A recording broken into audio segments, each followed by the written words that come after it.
Looney dog. In 2023, Greg and I were doing some research on where we could best invest our time and our money and our resources. And so the first place that we tried was Food for Families. Our church family had already partnered with the organization, and so we signed up and showed up to a small warehouse. And when we got there, there was no one from our church there. But that didn't stop Amy from finding something for us to do. And so we started bagging some food, and it was some cramped quarters. So then we started sorting chickens in the freezer. And we were freezing a little bit ourselves. And then another volunteer named Karen joined us. And that day, after we left, we really valued the organization that we saw that was taking place there. And then we saw two people we've really come to value. First, the smiling and big heart of Amy, and the volunteer of Karen. A few days after that, one time that we volunteered, Greg's dad took a traumatic change in his health, and we had to go 1,000 miles away to take care of he and his parents. And we were gone for several months. But during that time period, every once in a while, I would get a text from that volunteer, Karen, asking, "How are you? I'm praying for you. I hope that you come back." So after several months of being away, Greg and I came back really depleted, exhausted, with really not much to give. And yet these texts from Karen kept showing up, saying, "I hope that you'll come back one day." So eventually, Greg and I did come back to serve. And what we found there as we began serving was two really important things. And that is that there is a hefty hunger problem in our communities. And there are hardworking people here doing something about it. Now, I know that not everyone here is a Christ follower like me and Greg are, but I also know that Food for Families was birthed out of a place of people who follow Jesus. So because of that, I feel comfortable sharing one of the stories about what he did while he was here on earth. So within the Bible, which is the story of God's tremendous love from us from cover to cover, there's an amazing first-hand account called the Book of John. And in the Book of John, there is a fascinating story. Jesus and his newly acquired apprentices find themselves being followed by a crowd. And when I say a crowd, I'm talking 5,000 plus people crowd.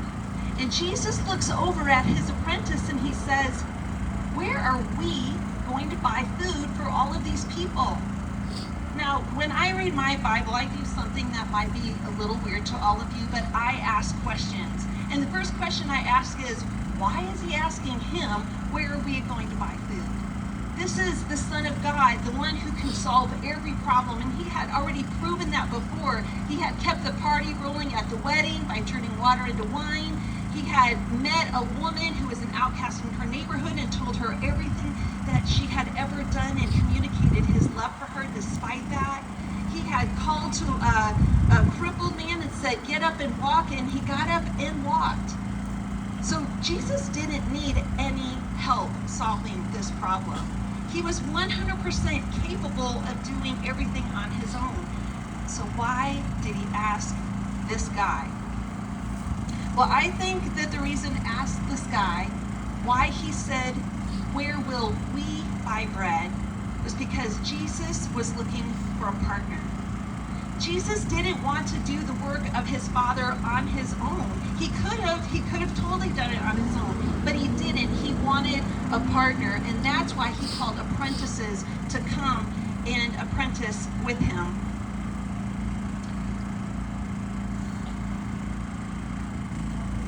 Jesus was communicating by partnering with his disciples, with his apprentices, that I am he, and I have a new way of doing things. I have a new kingdom I am doing on the earth, and I'm doing it different, and I want you to follow me. He was not going to do the work of the Father alone. He was looking for a partner.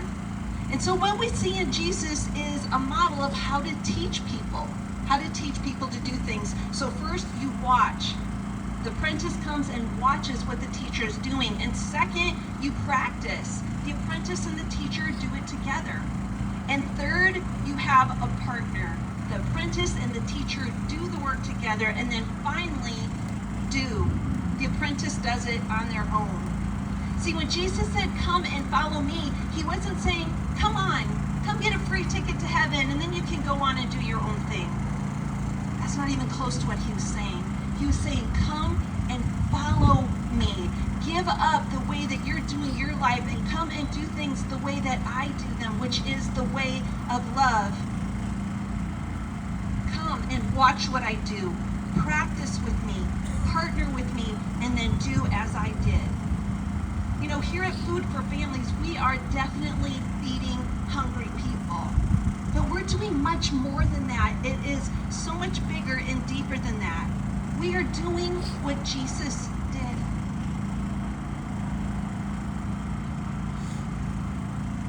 We are partnering with him to bring his love to people. And so every time that we pack and we sort and we deliver, we are partnering with him to bring his life, to bring his hope to people who need love and hope right now. And you know, it makes us feel good, but that's not the only reason that we do it. We do it because we want to be like the one that we are apprenticing with. Usually you'll find me in the warehouse on Tuesday morning, but last year I got to do a mobile 3 times. There was one here at the warehouse, I got to go to a middle school, and I got to do a mobile that was at our church. And it was so amazing to me to get to do another piece of the puzzle of what we do here.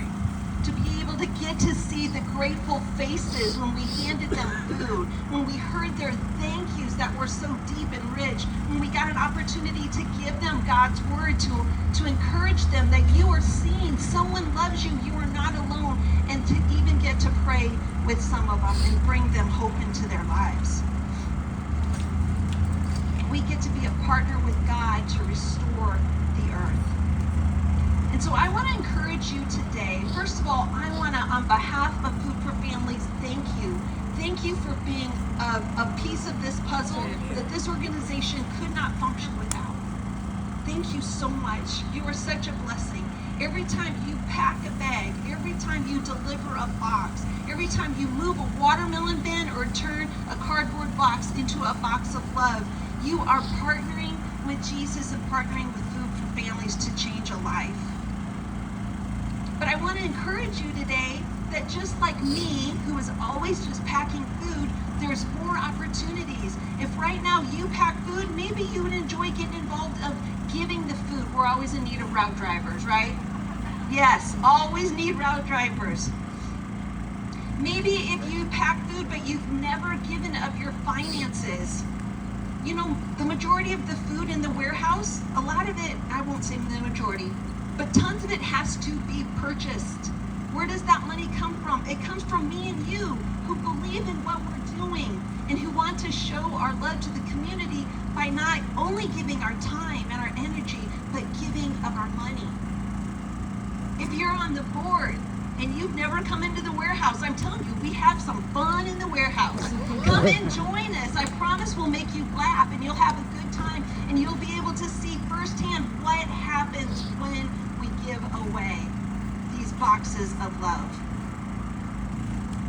So I just want to encourage you today that Jesus could do everything that needs to be done without us, but he chooses not to. Instead, he chooses to give us this amazing invitation to come and partner with him to help change the world and change lives through his love.